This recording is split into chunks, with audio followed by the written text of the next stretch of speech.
We're made for more.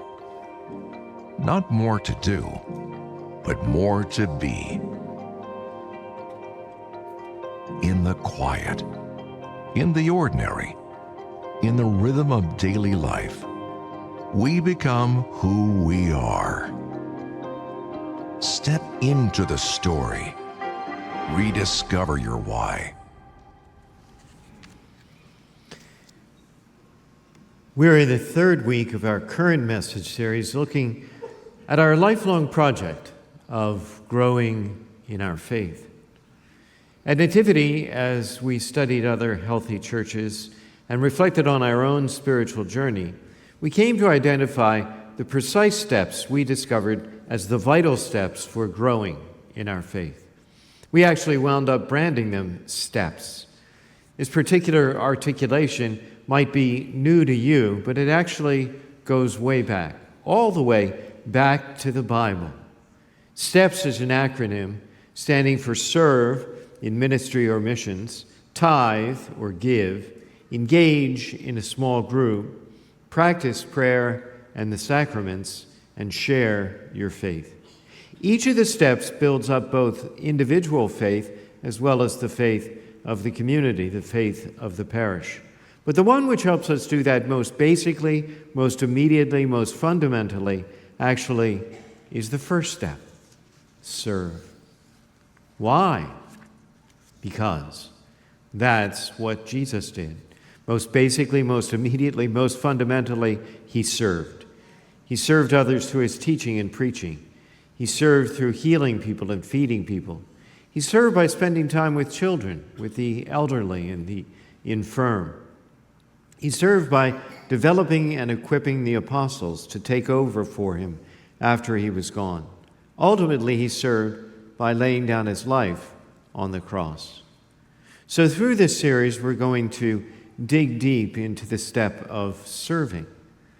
And while there are certainly many forms of service that are very important, and while we can certainly bring a servant's heart to whatever setting we find ourselves in, this series will be focused on service here at Nativity, serving in your place of worship as an act of worship. You know, each week of this series, we're reviewing the many benefits of serving. We've already mentioned a few. For instance, when you serve, you have a distinct opportunity to use your God-given gifts and abilities to serve God, to give back to God. When you serve, you get to see your life has meaning and significance beyond yourself. You get to be a part of something bigger than yourself. And when you serve, you get to know God's presence and power and pleasure in your life in a way you perhaps had not experienced previously. Today we'll look at another benefit of serving and start to share with you the many ways that you can get involved in the parish. We find this benefit in the Gospel of Luke. At one point, Jesus said to the disciples, "The person who is trustworthy in very small matters is also trustworthy in great ones. And the person who is dishonest in very small matters is also dishonest in great ones." Jesus states this particular principle, which is just a basic principle of life, a basic life principle to know. Everyone should know it. The person faithful in small matters can be trusted in great ones. If you lead a business or organization, if you want to more effectively parent your children, if you just want better relationships with friends and neighbors, this is a great principle to hold on to and to apply. Who should you promote? Who should you look to? Who should you trust? Who should you reward? The person who serves faithfully in small matters. Promote the person humble enough to do whatever needs to be done effectively. As a parish, we talk about developing levels of leaders. We have member ministers in every one of our ministries who provide leadership for the other member ministers. Where do we find them? How do we identify them? We look to advance people already faithfully serving in humbler roles. The instruction goes on. No servant can serve two masters. He will either hate one and love the other, or be devoted to one and hate the other. You cannot serve both God and mammon. So Jesus says no one can serve two masters. It's not possible, can't be done. Someone or something will be your number one priority in life. And if you want to know who or what that is, if you have any doubt who or what that is, just take a quick look at how you spend your money and how you spend your time. Of course, we can all be tempted to serve only ourselves. Lots of people do. And that can take the form of pursuing power, pleasure, money, or all three. It's understandable, it's attractive, it's often desirable. It's just less than God's best for us. But for most of us, the priority is going to be your marriage, your kids, your family, your job, your school. And they should be your priorities for sure. But even those priorities are best served when they're prioritized within the context of prioritizing the Lord first. Or look at it this way. He says, a servant will either hate one master and love the other, or be devoted to one and hate the other. As we mentioned a couple of weeks ago, hate here doesn't mean hate as we think of it. In other words, to intensely despise. Rather, it just means to think less of.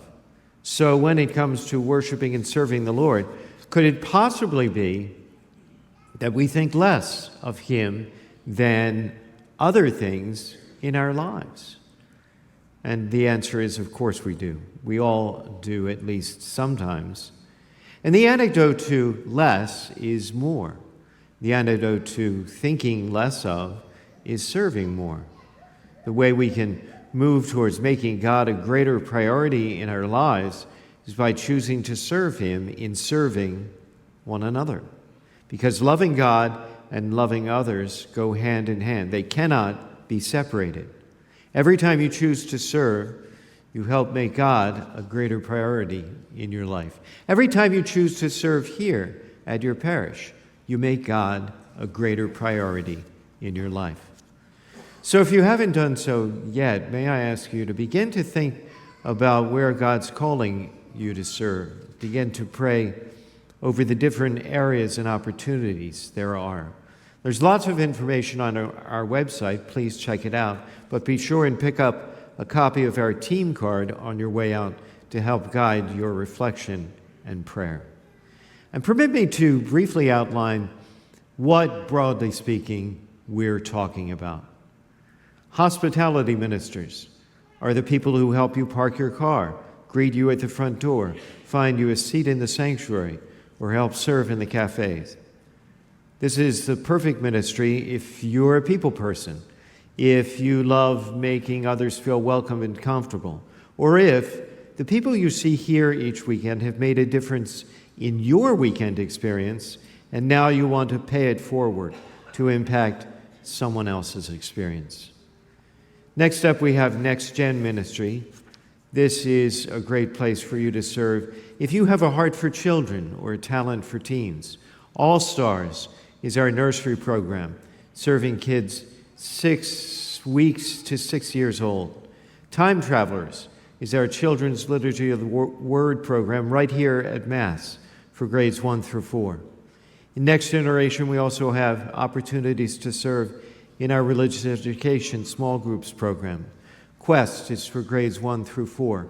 Resurrection is middle school. Uprising is high school. Member care is how we support parishioners who are going through difficult or challenging times. Member care ministers visit the sick and make sure they're included in parish life and know of the parish's support for them. Member care ministers help plan and host funerals, of which we have many, and they walk with people experiencing loss or grief. Also in our member care ministry is our prayer team. They pray with people in need of healing, whether physical, spiritual, or emotional healing. If you're naturally empathetic and have a heart for those who are hurting, this is definitely a ministry for you to consider. The creative tech team includes all the people you can't see, the people who operate the cameras, run the lights, and work in the tech booth up above, way, way up above, just like the angels. They also make our online streaming mass possible each week, serving thousands of people. They welcome your help. No experience needed or necessary. They'll teach you everything you need to know. And meanwhile, the ops team simply do a great job keeping the place looking good, and we're all in their debt. Both these teams are definitely low-key and behind-the-scenes kind of jobs, and if that's how you like to work, you might want to consider giving it a try. Whatever team you choose, you're choosing our team, and that completely changes your relationship with the parish. Think about it. It makes this parish your parish. Here's what some of our ministers have to say. John, my son Andrew, a high school senior, inspired me to serve. His involvement kept growing until I realized he was more engaged at church than I was. I knew I'd enjoy it too and that it would bring us closer. At first, I worried about the time commitment because of my demanding job and travel, but I decided to try. Starting as a greeter was a natural fit, and it's been a great way to begin Sunday mornings. Putting smiles on people's faces by offering one first is so rewarding. The flexibility makes it work with my schedule, and the rewards far outweigh the effort. I never anticipated that being a greeter would also open up another door for me, to help the rebuilt staff. It humbles me to know I will, in some small way, help other parishes model the church environment we are creating here at Nativity. I get so much back from being involved. Mark. What inspired me most was seeing the joy and engagement Nativity gave my family, especially my two sons through Next Gen. Experiencing the love of other ministers firsthand made me want to give back. I was nervous at first, questioning if I was good enough since I'm not a teacher or counselor. But I've learned to surrender my worries and trust God to work through me. That shift, letting His love flow instead of focusing on my own inadequacy, has been freeing. Serving has also helped me in stressful times outside of church. Knowing this community is behind me has been a true antidote to life's trials. Serving gives me purpose, helps me step out of my comfort zone, and reminds me it's not about me. It's about sharing God's love with others. Debbie. After attending Mass for 5 years, it was Father Michael's challenge that got me serving. It's not enough to just sit in the pew. We need to take our faith a step further. He reminded us there's something for everyone, no matter our age or background. At first, I doubted what I had to offer high school teens. My daughter was grown, and I wondered, would they care what I have to share? Still, I joined the Uprising team as a mentor and small group leader for high school girls. I discovered I did have something to give, and I've learned as much from the girls as they have from me. I now serve as a greeter who is living and thriving with metastatic cancer and other health challenges. I could have stepped back, but serving shifts my focus from myself to God. Whatever I'm going through fades away when I'm serving Him.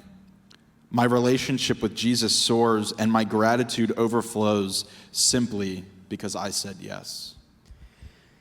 In today's gospel, Jesus tells a strange story, which appears to be about a dishonest employee who very deliberately deceives his employer for his own gain.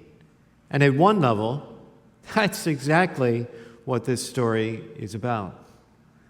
But Jesus actually uses this far-fetched tale to make a very simple point.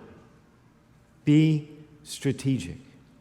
Be strategic when it comes to your own long-term interest. This fellow in this story uses his immediate circumstances to impact his standing and stature in future circumstances.